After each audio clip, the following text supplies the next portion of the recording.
Vetrivel Vetrivel Vetrivel Shri Edappadi K Palaniswami, Shri Nainar Nagendran, doctor R Anbumani, Shri TTV Dhinakaran, Shri K Annamalai, Shri L Murugan, Shri KC. Thirumaran, Shri GK. Vasan, doctor AC. Shanmugam, doctor B. John Pandian, Shri M. Jaganmoorthy, doctor TR. Paarivendhar, Shri Piyush Goyal, Shri RB. Udhaya Kumar, Shri Dindigul Srinivasan, Shrimati Tamilisai Soundararajan, Shri Sellur Raja, all other leaders on the stage, and the beloved people of Tamil Nadu, அனைவருக்கும் வணக்கம். முதன்மையாக நான் என் அன்னை மீனாட்சிக்கும் ஐயன் சுந்தரேஸ்வரருக்கும் என் தலை தாழ்த்தி வணங்குகின்றேன். ஐயா, இது பாண்டிய நாடு, வீரம் விளைகின்ற பூமி. இந்த மகத்தான பூமியிலிருந்து பசும் பொன் முத்துராமலிங்க தேவரையா, மாவீரன் அழகுமுத்துக்கோன், வீரபாண்டிய கட்டபொம்மன், மருது சகோதரர்கள் ஆகியோரின் மலைப்பை ஏற்படுத்தும் பங்களிப்பை நான் உளமாற நினைவு கூறுகிறேன். நீதிக்கும் கண்ணியத்துக்கும் போரிட்ட இமானுவேல் சேகரனாரின் ஆதர்சங்களை நான் நினைவு கூறுகிறேன். நண்பர்களே, இங்கே வருவதற்கு முன்பாக நான் திருப்பரங்குன்றம் சென்றிருந்தேன். முதல் படை வீட்டுக்கு சொந்தக்காரன் முருகனை தரிசனம் செய்வது ஒரு தெய்வீகமான அனுபவமாக இருந்தது. நான் தமிழ்நாடு மற்றும் ஒட்டுமொத்த தேசத்தின் நல்வளத்துக்காக இறைவனிடம் இறைஞ்சினேன். அதே வேளையில் என் இதயம் கனத்தது. திரு பூர்ணச்சந்திரன் என்ற இளம் பக்தன் உயிர் தியாகம் செய்தார் என்பதை நான் நினைத்து பார்த்தேன். இன்று நான் அவருடைய மனைவி திருமதி இந்துமதி பூர்ணச்சந்திரனையும் அவர்களுடைய 2 சின்னஞ்சிறு குழந்தைகளையும் சந்தித்து வந்தேன். அவர்களுடைய தீவிரமான துக்கத்தை என்னால் உணர முடிந்தது. என்னுடைய ஆழமான இரங்கலை நான் அவர்களிடம் தெரிவித்து விட்டு வந்தேன். பூர்ணச்சந்திரன் அவர்களின் ஆன்மா அமைதியடைய நான் என் உருக்கமான பிரார்த்தனைகளை எம்பிரான் முருகனின் திருவடிகளில் அர்ப்பணம் செய்கின்றேன்.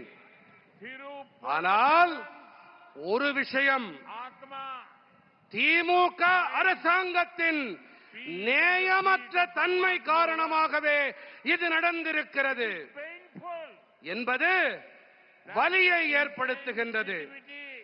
திமுக என்ன வேண்டுமானாலும் செய்துவிட்டு போகட்டும், ஆனால் இறுதியிலே வாய்மையே வெல்லும். என் அப்பனின் முருகனின் பக்தர்கள் வெல்வார்கள்.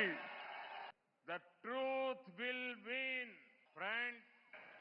நண்பர்களே, Madurai நாவில் இனிக்கும் தமிழுக்கும் for the நாசியில் மணக்கும் மல்லிகைக்கும் பெயர் போனது நம்முடைய மதுரை மண். the love எனதருமை மதுரை சொந்தங்களே, நீங்கள் இங்கே என் மீது பொழிகின்ற இந்த பேரன்பு visit to மலேசியாவிற்கு நான் கடந்த மாதம் சென்றிருந்ததை எனக்கு நினைவூட்டுகின்றது. அங்கே மலேசியாவிலே என் மீது பொழிந்த நேசம், பாசம், அன்பும் ஆதரவும் அபூர்வமானவை. to support தமிழ் கலாச்சாரத்தை அங்கே ஆதரிக்க வேண்டி ஏற்கனவே மலாயா பல்கலைக்கழகத்திலே திருவள்ளுவர் இருக்கை ஒன்றை நாங்கள் ஏற்படுத்தி இருக்கின்றோம். இப்போது அங்கே திருவள்ளுவர் மையம் ஒன்றையும் நாங்கள் அமைத்து வருகின்றோம். நண்பர்களே, தமிழ்நாட்டிலே சிலர் மீண்டும் ஆட்சியை பிடித்து விடலாம் என்று கனவு கண்டு கொண்டிருக்கின்றார்கள். ஆனால் இங்கே திரண்டிருக்கின்ற இந்த தேசிய ஜனநாயக கூட்டணி என்டிஏவின் மாபெரும் கூட்டத்தை பார்த்த பிறகு அவர்களின் கனவுகள் எல்லாம் கற்பனை கோட்டைகளாக கானல் நீராக மாறி போய்விடும். இந்த தேர்தல் மாநிலத்திற்கு ஒரு திருப்புமுனை என்பதை மக்களாகிய நீங்கள் நன்கறிவீர்கள். தமிழ்நாட்டு மக்கள் தங்கள் மனதிலே தீர்மானம் செய்து விட்டார்கள் என்பதை என்னால் கண்கூடாக காண முடிகின்றது. திமுக வெளியேற்றப்பட்டாக வேண்டும் என்பதை மக்கள் தீர்மானித்து விட்டார்கள். தேசிய ஜனநாயக கூட்டணி என்டிஏ மாற்றத்தை கொண்டு வர முடியும் என்பதை மக்கள் மிக நன்றாக தெளிவாக அறிவார்கள். தமிழ்நாட்டிலே அடுத்த அரசாங்கம் தேசிய ஜனநாயக கூட்டணி என்டிஏவின் அரசாங்கம் தான் என்பதை நான் உங்கள் கண்களிலே காண்கிறேன். நண்பர்களே, 2021ஆம் ஆண்டிலே 25 ஆண்டு காலம் நீண்ட காலத்திற்கு பிறகு தமிழ்நாட்டின் மக்கள் திமுகவிற்கு ஆதரவாக முழு பெரும்பான்மையை அளித்தார்கள். ஆனால் நல்லாளுகையை அவர்களால் அளிக்க முடியவில்லை. அவர்கள் மாநிலத்தை கொள்ளையடித்தார்கள். பரம்பரை அரசியலை முன்னெடுத்தார்கள். மக்களின் எதிர்பார்ப்புகளை மண்ணோடு மண்ணாக்கினார்கள். மக்களே, நீங்கள் மதுரையையே பாருங்கள். மதுரையை உயிருக்கு உயிராய் நேசித்த பொன்மனச் செம்மல் எம்ஜிஆருக்கு உறுதுணையாக உற்ற துணையாக நின்றது மதுரை மாநகர். ஆகையால் தான் திமுகவிற்கு மதுரை என்றால் வேப்பங்காயாக இருந்து வந்திருக்கிறது. திமுக தான் மதுரைக்கு மாஃபியா கொள்ளை கூட்ட ரக அரசியலை அறிமுகப்படுத்தியது. அவர்கள் என்ன அளித்தார்கள்? மோசமான சாலைகள், கேவலமான கழிவுநீர் வடிகால், கழிவுப் பொருள் மேலாண்மை இல்லாமை ஆகியவற்றையே அவர்கள் அளித்தார்கள். சுத்தம், சுகாதாரம், தூய்மை தரவரிசையிலே மதுரையை தரைமட்ட அளவிற்கு கொண்டு போனார்கள். ஊழல் காரணமாக மதுரை நகர மேயரே பதவியை துறக்க நேர்ந்தது. இதுதான் அவர்களுடைய மாடல். என்ன மாடல்? பணம் நமக்கு, பிரச்சனைகள் மக்களுக்கு. திமுக தாங்களும் ஏழைகளுக்கு பணியாற்ற மாட்டார்கள், மற்றவர்களையும் பணியாற்ற விட மாட்டார்கள். நான் உங்களுக்கு ஒரு எடுத்துக்காட்டினை அளிக்க விரும்புகின்றேன்.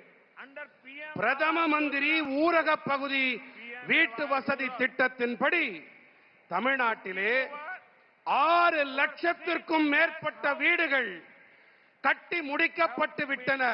மக்களே, எத்தனை லட்சம் வீடுகள்? 6 லட்சம் வீடுகள். எத்தனை லட்சம் சொல்லுங்க? எத்தனை லட்சம்? இன்னும் சத்தமா? 6 லட்சத்திற்கும் மேற்பட்ட வீடுகள் கட்டி முடிக்கப்பட்டு விட்டன. இந்த திட்டம் காரணமாக குடும்பங்களுக்கு சொந்தமாக கௌரவமாக வாழ ஒரு வீடு கிடைத்திருக்கிறது. அதே வேளையில் 3 லட்சம் வீடுகள் இன்னும் முடிக்கப்படாமலேயே இருக்கின்றது. ஏன் தெரியுமா? ஏனென்றால் திமுக அரசாங்கம் இன்னமும் கள ஆய்வுகளை மேற்கொள்ளாமல் செயல்பாட்டை இழுவெடுத்துக் கொண்டிருப்பதுதான் காரணம். திமுகவின் சில்லறைத்தனமான அரசியல் காரணமாக ஏன் லட்சக்கணக்கான ஏழை குடும்பங்கள் அவதிப்பட வேண்டும்? நண்பர்களே, தமிழ்நாடு ஒரு கரைப்பகுதி மாநிலம். இங்கே அளவில்லாத சாத்தியக்கூறுகள் இருக்கின்றன. ஆனால் காங்கிரசும் திமுகவும் 2014ஆம் ஆண்டுக்கு முன்னால் கூட்டாட்சி நடத்திய போது இவர்கள் ஆழ்ந்த உறக்கத்திலே இருந்தார்கள். மதுரவாயல் இடைவழி நிறுத்தி வைக்கப்பட்டிருந்தது. தூத்துக்குடி கப்பல் சரக்கு இடைவழி மாற்று திட்டம் திட்டமாக மட்டுமே இருந்தது. 2014ஆம் ஆண்டிற்கு பிறகு நாங்கள் தான் சென்னை துறைமுகம் மதுரவாயல் உயர்த்தப்பட்ட இடைவழியை புதுப்பித்தோம். மேலும் காமராஜர் மற்றும் சென்னை துறைமுகங்களை ஒருங்கிணைத்ததன் வாயிலாக இந்தியாவின் முதல் மெகா துறைமுக தொகுப்பை நாம் தாம் உருவாக்கினோம். காமராஜர் துறைமுகத்தின் திறன் கிட்டத்தட்ட 3 மடங்கானது. கடந்த 12 ஆண்டுகளிலே சுமார் 12,000 கோடி ரூபாய் பெருமானமுள்ள 74 திட்டங்கள் நிறைவேற்றப்பட்டிருக்கின்றன. இதன் காரணமாக தமிழ்நாட்டிலே ஆயிரக்கணக்கான வேலை வாய்ப்புகளும் புதிய பொருளாதார சந்தர்ப்பங்களும் ஏற்படுத்தப்பட்டிருக்கின்றன. தமிழ்நாட்டின் உரிமைகள் பற்றி வாய் கிழிய பேசுகின்றார்களே, இவர்கள் மத்தியிலே ஆட்சியிலே இருந்தபோது ஒன்றுமே செய்யவில்லையே. நண்பர்களே, ராமேஸ்வரம் செல்லும் பழைய பாம்பன் பாலம் 100 ஆண்டுகளுக்கும் மேலாக நிலையாக இருந்தது. ஆனால் இத்தனை நீண்ட காலத்திற்கு பிறகு அது மாற்றப்பட்டிருக்க வேண்டும். ஆனால் 2004 முதல் 2014ஆம் ஆண்டு வரை 10 ஆண்டுகளாக ஆட்சியிலே இருந்த திமுகவும் காங்கிரசும் என்ன செய்து கொண்டிருந்தார்கள்? ரயில்கள் பாலத்தை மெதுவாக கடக்க வேண்டியிருந்தது என்றால் அவர்களின் அரசாங்க கோப்புகள் அதைவிட மெதுவாக கடந்து கொண்டிருந்தன. நம்முடைய அரசாங்கம் தான் தற்போதைய நவீன பாம்பன் பாலத்திற்கு ஒப்புதல் அளித்தது. கடந்த ஆண்டு இதனை தொடக்கி வைக்கும் பேரு எனக்கு கிடைத்தது. நாங்கள் வேலையிலே வேகத்தை காட்டினோம்.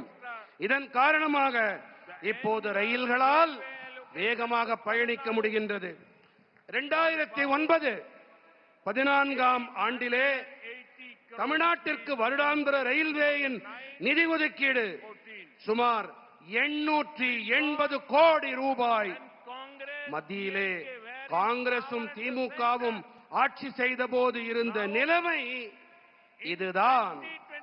ஆனால் இப்போது 2026-27 இது 7,600 கோடி ரூபாய், 8 மடங்கு அதிகம். நீங்க தான் சொல்லணும், எத்தனை மடங்கு அதிகம்?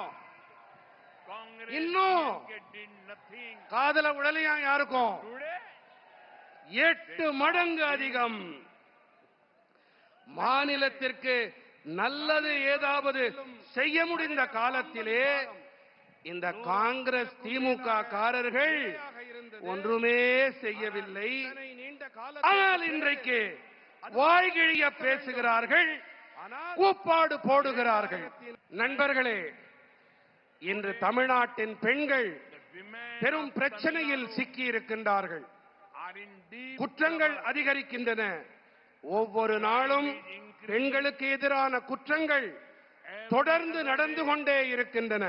We hear மேலும் போதைப் பொருள் பெருங்குற்ற கும்பல் மாஃபியாக்கள் மற்றும் மதுபானத்தால் தங்களின் குடும்பங்கள் அழிக்கப்பட்டு வருவதை பெண்கள் கவனித்துக் கொண்டிருக்கின்றார்கள். and alcohol. அம்மா ஜெயலலிதா அவர்களின் ஆட்சியின் போது How much better their lives தங்களுடைய வாழ்க்கை used to be. எத்தனை சிறப்பானதாக இருந்தது என்பதை Jayalalitha's rule. பெண்கள் இப்போது நினைத்து பார்க்கின்றார்கள். ஆனால் நான் தமிழ்நாட்டின் தாய்மார்கள், சகோதரிகள், பெண்கள் அனைவருக்கும் உறுதியாக ஒன்றை தெரிவிக்க விரும்புகின்றேன். என்டிஏ அரசாங்கம் பதவிக்கு வந்தவுடனேயே நாங்கள் சட்டம் ஒழுங்கின் மீது கவனம் செலுத்துவோம். குற்றவாளிகளும் போதைப் பொருள் மாஃபியாக்களும் சிறைகளிலே அடைக்கப்படுவார்கள்.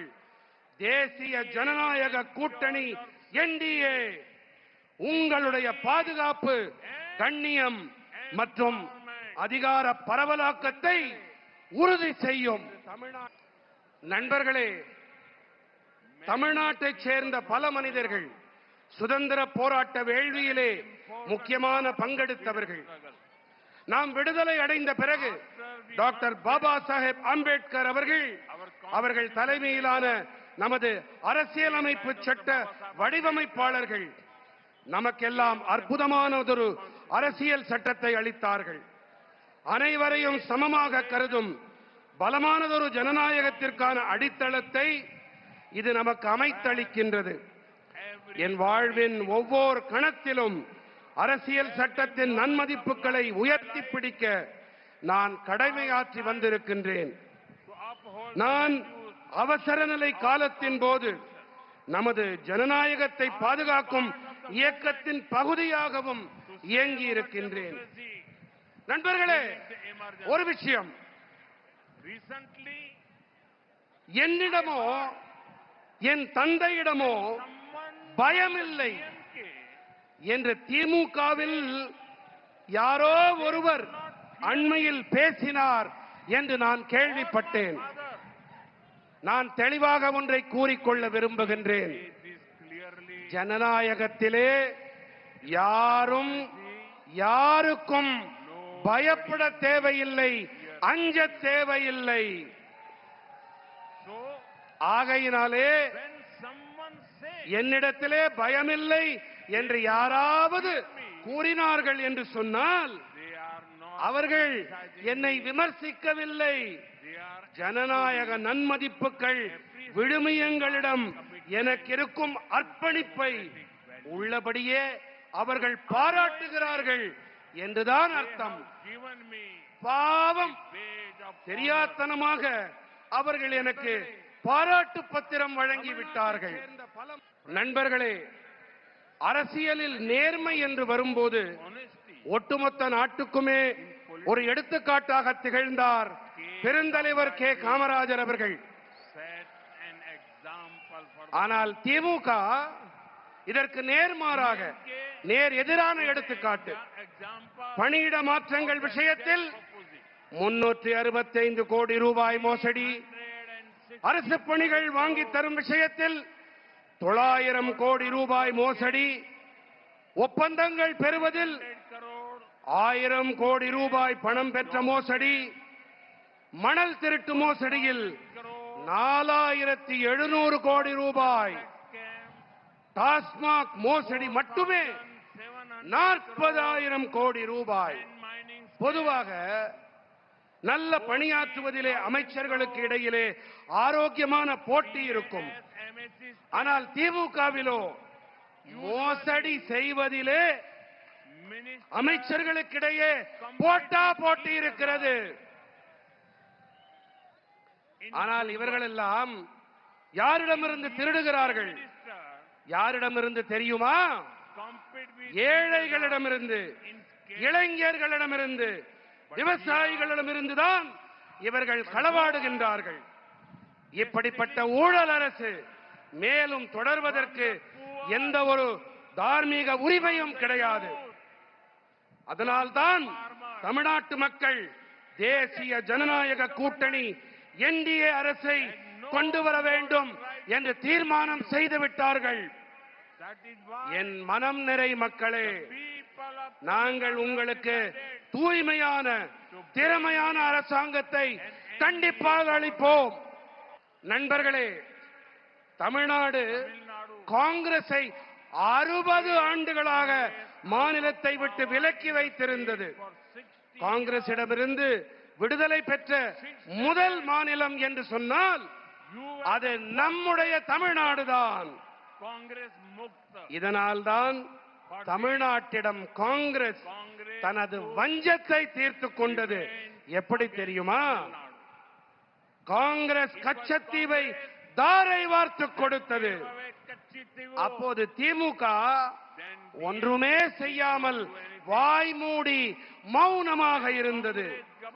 காங்கிரஸ் அரசாங்கம் மத்தியிலே இருந்த வேளையிலே அவர்களுக்கு திமுக ஆதரவளித்த போது ஜல்லிக்கட்டினை தடை செய்து தங்களுடைய அரசாங்கம் அறிவிக்கை ஒன்றை வெளியிட்டது. ஆனால் ஜல்லிக்கட்டினை தொடரச் செய்ய நம்முடைய அரசாங்கம் தான் அவசர சட்டத்தை பிறப்பித்தது. நாடாளுமன்றத்திலே செங்கோலுக்கு பெருமிதமானதொரு இடத்தை அளித்து நாம் தாம் தமிழ் கலாச்சாரத்துக்கு மரியாதை அளித்தோம். நண்பர்களே, அண்மையிலே நான் இந்தியா ஐரோப்பிய ஒன்றியத்துடன் வரலாற்று முக்கியத்துவம் வாய்ந்த ஒரு ஒப்பந்தத்தை நாங்கள் நிறைவு செய்தோம். நாம் இப்போது 28 முன்னேறிய நாடுகளுடன் இணைக்கப்பட்டிருக்கின்றோம். சரி, தமிழ்நாட்டிற்கு இதனால் என்ன ஆதாயம் என்பதன் மீது நான் கவனம் செலுத்த இருக்கின்றேன். இளைஞர்கள், பணியாளர்கள், விவசாயிகள், தொழில் முனைவோர் ஆகியோருக்கு இது பொன்னான வாய்ப்பு. தமிழ்நாட்டின் ஜவுளித்துறை, மின்னணு மற்றும் தயாரிப்பு துறை, கடல்சார் உணவு ஏற்றுமதியாளர்கள், ஆயிரக்கணக்கான சிறு குறு மத்திய தொழில் நிறுவனங்கள், இவர்கள் அனைவருக்கும் உலகளாவிய சந்தைகள் கிடைக்கும். இன்னும் அதிக அளவு ஆர்டர்கள் கிடைக்கும். விவசாயிகளுக்கும் மீனவர்களுக்கும் சிறப்பான விலைகள் கிடைக்கும். தமிழ்நாட்டின் இளைஞர்களுக்கு பல லட்சம் புதிய வேலை வாய்ப்புகள் உருவாகும். உலக அளவிலே போட்டியிட்டு வெற்றி பெற ஒரு சந்தர்ப்பம் தமிழ்நாட்டின் பொருட்களுக்கு கிடைக்கும். ஆனால் இவையெல்லாம் நடக்க வேண்டும் என்று சொன்னால் உங்கள் நலனில் அக்கறை கொண்ட கவனத்தை செலுத்தக்கூடிய ஒரு அரசாங்கம் இருந்தாக வேண்டும். என்டிஏ அரசால் மட்டுமே நிலையான மக்களை மையமாக கொண்ட அரசாங்கத்தை தமிழ்நாட்டிலே அளிக்க முடியும். வளர்ச்சியடைந்த தமிழ்நாடு, வளர்ச்சியடைந்த இந்தியா, இவற்றை நாங்கள் உறுதி செய்வோம். நன்றி. भारत माता की, भारत माता की, भारत माता की, वंदे वंदे वंदे वंदे वंदे वंदे वंदे वंदे